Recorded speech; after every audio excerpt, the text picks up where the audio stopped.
Hey, what's up, guys? It's Climax Beat, producer DJ. Today I'll be showing you guys how to work on making a Tomsize-style 808 bass tail, kick tail that we got. So if you ever listen to any Tomsize tracks, like All That Ass, or his newest track he did with Simeon called Jump, it's a really clubby style kick drum layered with this huge aggressive 808 sub that provides most of the energy in the bass region. It's basically your sub. If you're doing like your dubstep sub, this is basically your sub and trap. So I'll be showing you guys how to make it today. I'll be playing a portion of my track here, a track I'm making called Bustin', just a trap track to give you guys context to what this sounds like in a song. So here we go.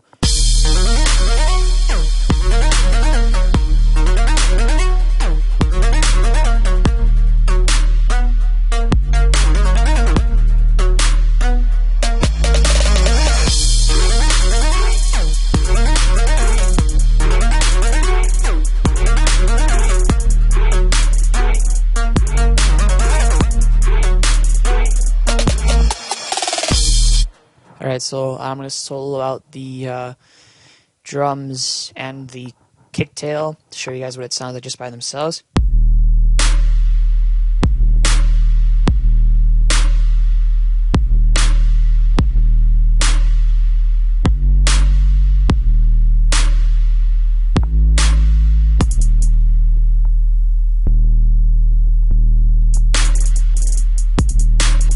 That's basically what it sounds like.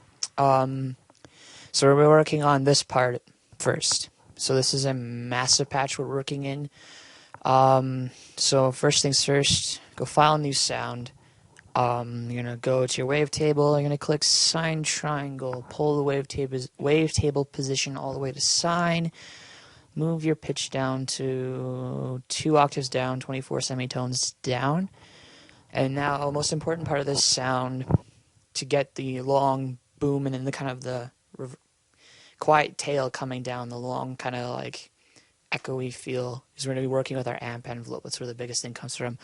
I have a preset here called 808 because I'm too lazy to go and actually manipulate this to get it right. So I'll just gesture with knobs here what we're doing. So our attack comes all the way to the front. Our level stays the same. Your decay is going to come up almost 3/4 of the way, not quite. Your decay level is going to come all the way down because we want a big attack, and then the level should come down, boom, like up and down, like you have with like a big punch, right?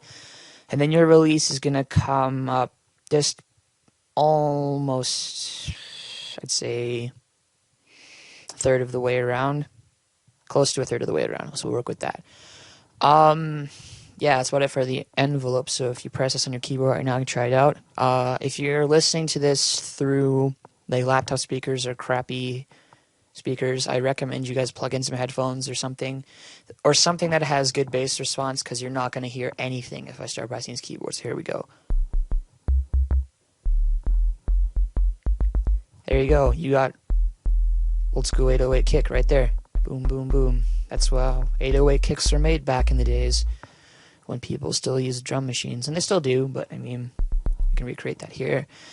Alright, so next thing we're going to go to actually, let's go to the feedback first. I'm going to go turn on feedback, go to your routing, you just leave your feedback the same. Turn it up just to about where it says post amp, I guess, post A. Just add some extra harmonics in there. Makes it louder, instead of just straight up bass. We have a little bit of character to the sound. We're going to, for effects one, we're going to classic tube. Turn the drive down just a tiny bit, turn it's about D in drive, and then turn the dry wet down a bit. Again, just adds a little bit of grit. And then last thing we're going to do is we're turn on parabolic shaper. Just give me a second, I gotta move this over here, else I'm going to be touching tabs. There we go. Here we go. So parabolic shaper. You hear that adds a lot of grit to the sound, but it also takes away a bit from the bass tone, the fundamental frequency. So you turn that drive down a bit. Now it gives us a nice sharp attack. You can hear the difference with and without.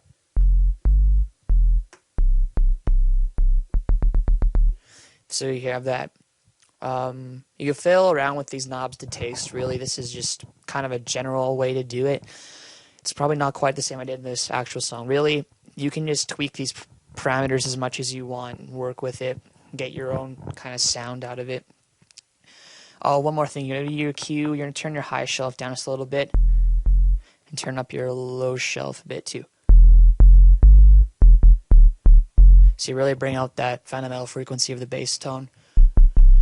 Good. And so the reason we do this in massive, I might as well explain while we're doing this in massive for this tail, is we can go into our piano roll, and then once we're in our piano roll, we can choose a tone to the match the key of our track. So in this case, my track Bust In here, this is in D sharp minor.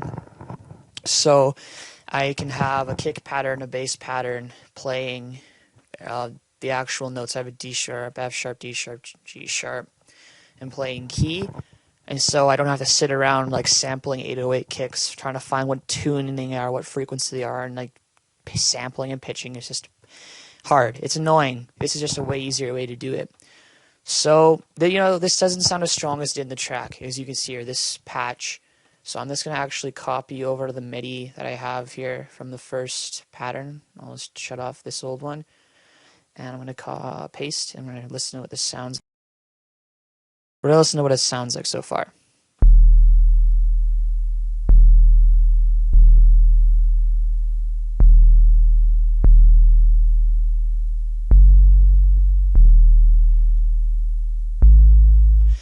So it sounds good. There's a lot of bass, but it doesn't have a lot of character. Not as much character as this patch has.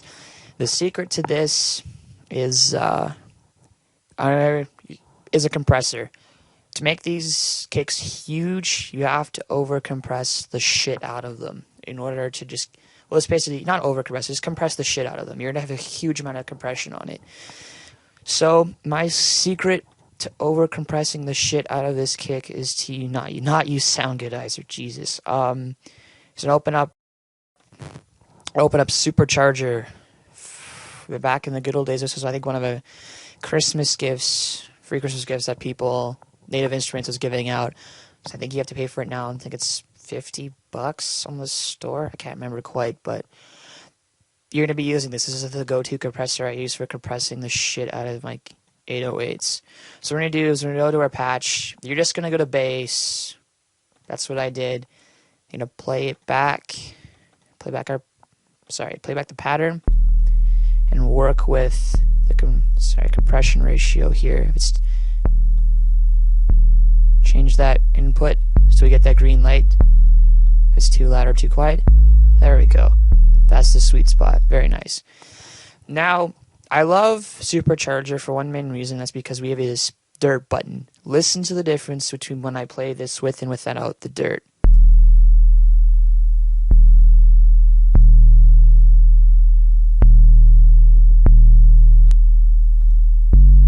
You hear that nice bit of like soft tape distortion it adds, like that big extra group of harmonics it adds. It's awesome. That's kind of what we're going to be needing if we're working with this kick. So I'm going to play it back and work with this compression dial. This is really easy. Just compress it to the point where you want it to. If it sounds overcompressed, dial it back a bit. Use your ears. But I'm just going to work with this for a sec.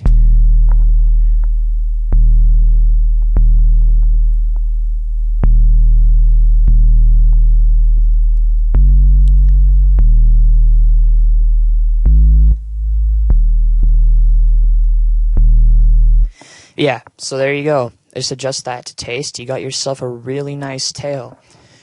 Next thing you want to do, finish off this kick, you're just going to get a nice clubby bass drum. I have a Vengeance Electroshock sample. It's great for getting nice clubby kicks. Something like that. I have just rooted in, there's a processing on this. I have Isotope Alloy 2 on it, so there's some...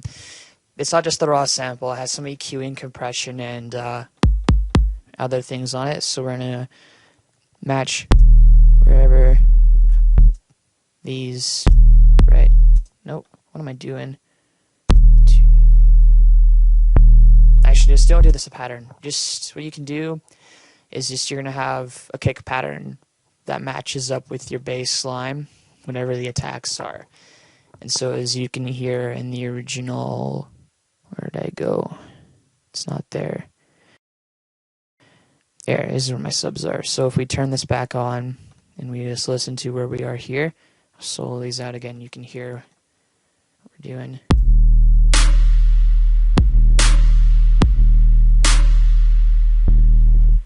Our goal is basically to get our kick mixed well with that, and that's, we get the sharp punchy attack from that club kick, and then this basically get that tail as a sub. It comes underneath right after the kick.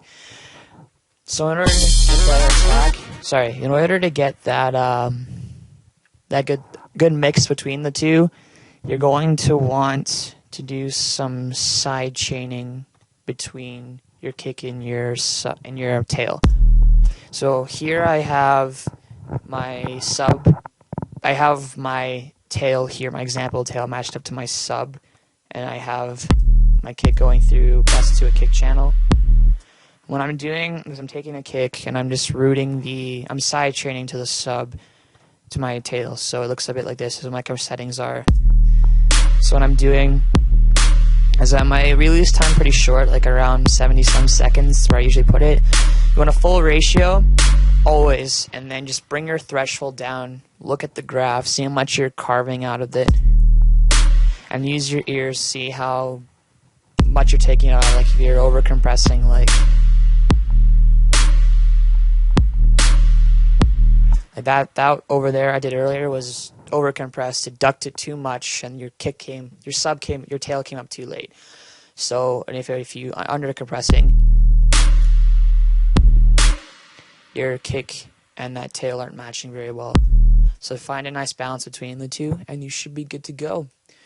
That's about it. If you guys have any other questions, just leave them in the comments. Any tutorials you guys will also want to see, just comments as well. Subscribe and like the video if you found it helpful. And yeah, have fun making really sick trap tunes. Peace out.